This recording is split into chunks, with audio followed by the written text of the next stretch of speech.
When I was a new Christian, I was suffering. You say, what were you suffering? I had a friend, Craig. Craig had a family. I had a friend, Rod. Rod had a family.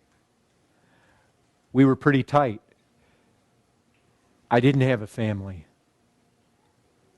I would see them with their families, with their wives, with their children. I would drive home alone. Loneliness is a severe trial.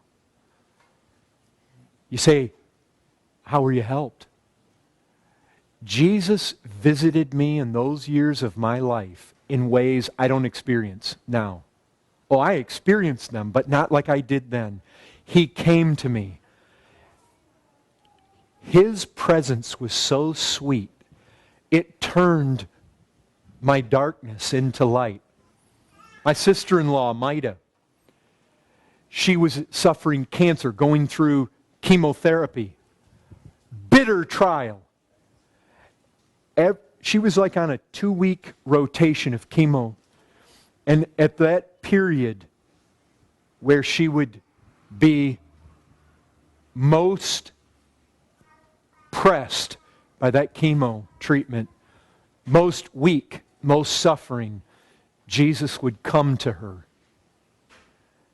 And she actually wept when she was healed because those seasons would not come anymore. Brethren, that's one of the ways He helps. He comes and He visits His people. I told you this story before. Scottish Covenanters. One of these guys was so mutilated.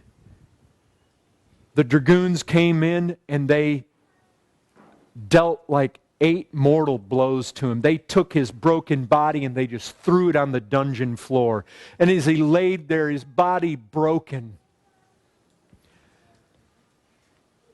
he said, I don't know if I can withstand this any longer.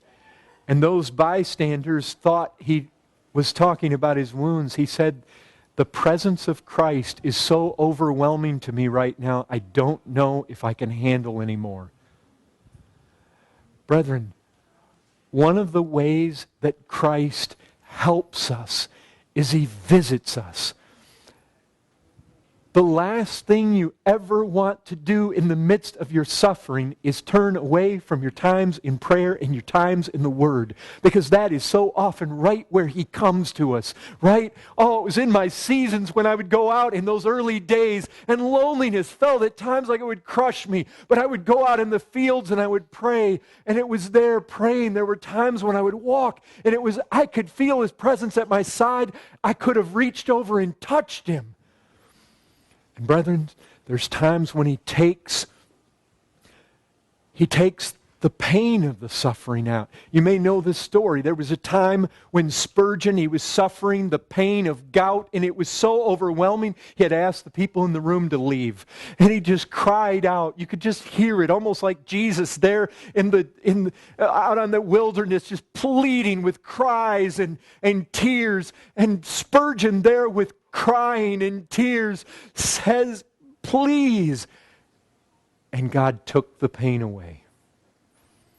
No doubt, not all of it, and not forever. But He took it away right there when asked.